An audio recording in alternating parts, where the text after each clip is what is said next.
বিসমিল্লাহির রহমানির রহিম। আসসালামু আলাইকুম রহমতুল্লাহি ওবরাকাতু। আমি ব্রাহ্মণবাড়িয়া জেলা সমন্বয় কমিটির আহ্বায়ক মোহাম্মদ আবুল কালাম। আমি ব্রাহ্মণবাড়িয়া ব্যবসার অবকাঠামো নিয়ে কিছু কথা বলতে চাই। আমাদের ব্রাহ্মণবাড়িয়া জেলা ব্যবসায়ী ভাইদেরকে নিয়ে আমি যে আজকে একটি সংগঠন করতে যাচ্ছি, এই সংগঠনের মূল উদ্দেশ্য হলো আমাদের ব্রাহ্মণবাড়িয়া ব্যবসায়ী ভাইদেরকে ব্যবসায়ী অবকাঠামো কীভাবে ত্বরান্বিত করা যায়, কীভাবে আমাদের ব্যবসায়ী ভাইদের ব্যবসা অগ্রগতি দিন দিন প্রসারিত করা যায়, সেই দিকে চিন্তা করে আজকে আমাদের এই ব্যবসায়ী সমন্বয় কমিটি, জেলা ব্যবসায়িক সমন্বয় কমিটি গঠন করা হতে যাচ্ছে। বর্তমানে এটার আহ্বায়ক আমি মোহাম্মদ আবুল কালাম। এই কমিটির মাধ্যমে আমরা প্রত্যেক ব্যবসায়ীদেরকে নিয়ে আমরা ব্যবসা কীভাবে অবকাঠামোভাবে আমরা ব্যবসা যার যার ব্যবসা, এখানে ব্রাহ্মণবাড়িয়াতে আমরা এই গার্মেন্টসের ব্যবসা আছে, পাশাপাশি সব ধরনের ব্যবসায়ী আছে ব্রাহ্মণবাড়িয়াতে। বিশেষ করে আমাদের যে যোগাযোগ ব্যবস্থা, ঢাকার সাথে আমাদের রেল এবং বাই রোড এই দুনো দিকেই আমাদের যোগাযোগ ব্যবস্থা ভালো ছিল। বর্তমানে বেশিরভাগ আমরা রেলের উপর নির্ভরশীল, কারণ আমাদের বাই রোডের আজকে প্রায় 4 বছর যাবৎ আমাদের যে 4 লাইন কেন্দ্র করে যে বাই রোডের পজিশন আমাদের খুব নাজুক। আমাদের এই যোগাযোগ ব্যবস্থার কারণে আজকে প্রায় 4 বছর যাবৎ আমরা ব্যবসায়ী ভাইয়েরা খুব কষ্ট করতেছি ব্যবসা নিয়ে, এবং এই দিক দিয়ে যদি যোগাযোগ ব্যবস্থাটাকে দ্রুত উন্নয়ন করা হয় তাহলে আমাদের ব্যবসায়ী ভাইদের অনেক উপকৃত হব। পাশাপাশি দেখা গেল যে আমাদের যে তিতাস নদী, এই তিতাস নদীটুকু আপনারা বাংলাদেশের সবাই জানে, ব্রাহ্মণবাড়িয়া তিতাস গ্যাসের যেহেতু এটা তিতাস পারে তিতাস গ্যাস, সেই হিসাবে এটাকে তিতাস গ্যাস হিসাবে মূল্যায়ন করা হয়েছিল এবং তিতাস গ্যাস নামে অভিহিত করা হয়েছিল। এই তিতাস নদীটুকু যদি আবার পুনঃখনন করা হয়, আমাদের যে পূর্বের যে আমাদের নৌপথে যে আমাদের ব্যবসায়ীদের যে একটা ট্রানজিটের একটা ব্যবস্থা, ওই ট্রানজিট ব্যবস্থাটা অনেক উপকৃত হবে, ব্যবসায়ীদের অনেক উপকৃত হবে। যদি আমাদের নৌপথের এই সুবিধাটুকু করতে হয় তাহলে তিতাস নদী খনন করা প্রয়োজন। আমাদের পূর্বের মতোই আমাদের ঢাকা সদরঘাট থেকে আমাদের এখানে ঢাকার মাল নেওয়া হতো, লঞ্চ ট্রলার স্টিমারগুলা বিভিন্নভাবে আমাদেরকে মালামাল ক্যারিং করা হতো এর মাধ্যমে। কিন্তু বর্তমানে আমাদের এই তিতাস নদী ভরাট হয়ে অনেকটা মজা নদীর মতো হয়ে গেছে। এখন বর্তমান সরকার জনাব তারেক রহমান উনি খাল এবং নদী খননের যে পরিকল্পনা হাতে নিয়েছেন, এটা শহীদ প্রেসিডেন্ট জিয়াউর রহমান উনি বাংলাদেশে যখন বাংলাদেশে অভাবে মানুষ না খেয়ে মরত, সেই সময় কিন্তু শহীদ প্রেসিডেন্ট জিয়াউর রহমান দেশের হাল ধরেছিল। তখন উনি বুঝেছিল যে একমাত্র আমাদের যদি কৃষি উপর নির্ভর কৃষি যদি আমাদের উন্নয়ন করতে হয় তাহলে আমাদের হাল খনন করতে হবে, সেচের ব্যবস্থা ভালো করতে হবে।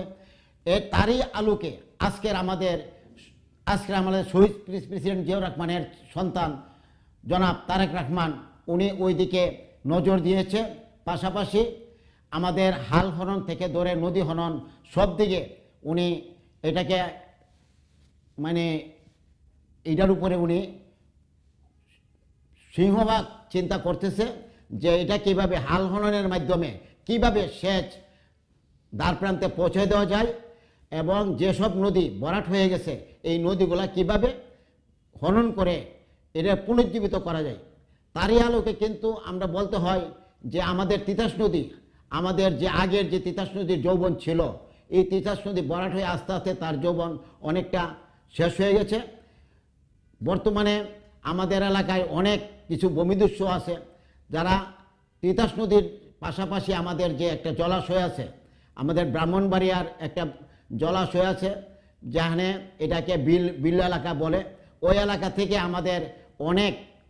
আমাদের মানে কৃষির আমাদের যে চাউল উৎপাদন, ধান উৎপাদন, এটার মূল খুঁটা হলো আমাদের পূর্বাঞ্চল ব্রাহ্মণবাড়িয়া। এটা হলো আপনার একটা ভোটার এলাকা। আপনারা অবশ্যই জানেন আমাদের এই দিক দিয়া আখড়া স্থলবন্দর রয়েছে, পাশাপাশি এই যে সাইডটি আছে পূর্বাঞ্চলটা, এটা হলো বর্ডার এলাকা, যার জন্য আমাদের এই বর্ডার এলাকা থেকে বিভিন্নভাবে আমাদের এখানে ইয়াবা, ফেন্সিডিল এবং মাদকাসক্তের অনেকগুলো জিনিস এখানে আসে। আমাদের এলাকা মাদকের দিক দিয়ে অনেকটা ঝুঁকিপূর্ণ হয়ে পড়েছে। আমাদের বর্তমান এমপি মহোদয় উনি যখন নির্বাচনের পূর্বে উনি মাদককে জিরো টলারেন্সের জন্য উনি ঘোষণা দিয়েছিল। আমরাও ব্যবসায়ী সম্প্রদায় ব্যবসায়ীদের পক্ষ থেকে বলতে চাই, আমাদের ব্রাহ্মণবাড়িয়া যদি ব্যবসা বান্ধবের মাধ্যমে ব্যবসা অবকাঠামো উন্নয়ন করতে হয়, তাহলে আমাদের যুব সমাজকে কাজে লাগাতে গেলে আমাদের এই মাদক থেকে আমাদের বাঁচতে হবে। এই মাদক আমাদের ব্রাহ্মণবাড়িয়াকে অনেকটা আমাদের ধ্বংস করে দিচ্ছে, আমার যুব সমাজকে ধ্বংস করে দিচ্ছে।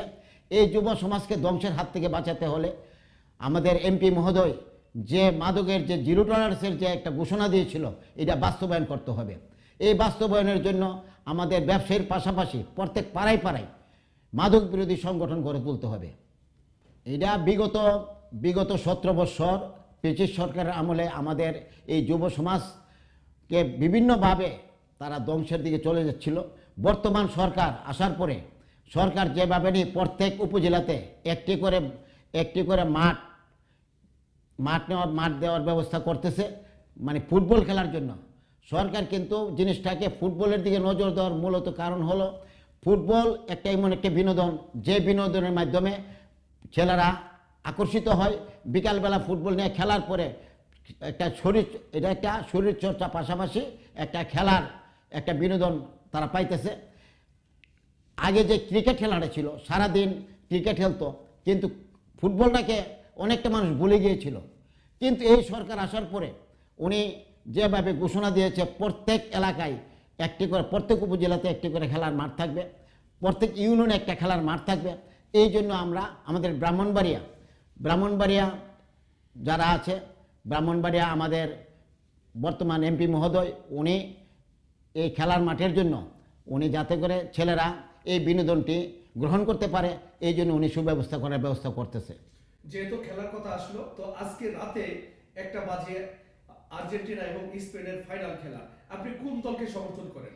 আমি আর্জেন্টিনাকে সমর্থন করি। আজকে এই ফাইনাল খেলায় কারা ট্রফি নেবে সেই ব্যাপারে যদি আমাদের একটু বলেন, কেন আর্জেন্টিনা সমর্থন করেন? আর্জেন্টিনাকে সমর্থন করার মূলত কারণ হলো আমাদের বাংলাদেশি ক্রীড়াপ্রেমিক যারা আছে, বেশিরভাগ ক্রীড়াপ্রেমিকরাই আর্জেন্টিনাকে সমর্থন করে আসছে, বিগত দিনও আসছে। এখানে মেসির যে খেলার যে কৌশল, এই কৌশলগুলোকে আমাদের ক্রীড়াপ্রেমিকরা অবশ্যই পছন্দ করে বিদায় তাদের পাশাপাশি আমি এটাকে পছন্দ করি, তারই আলোকে আমি আর্জেন্টিনাকে সমর্থন করি। মডার্ন হট টমেটো সস, বাবা একটা ফ্রাই মেয়ের দিকে বাড়িয়ে দেয়। মডার্ন হট টমেটো সস, স্বাদের সাথে ভালোবাসা।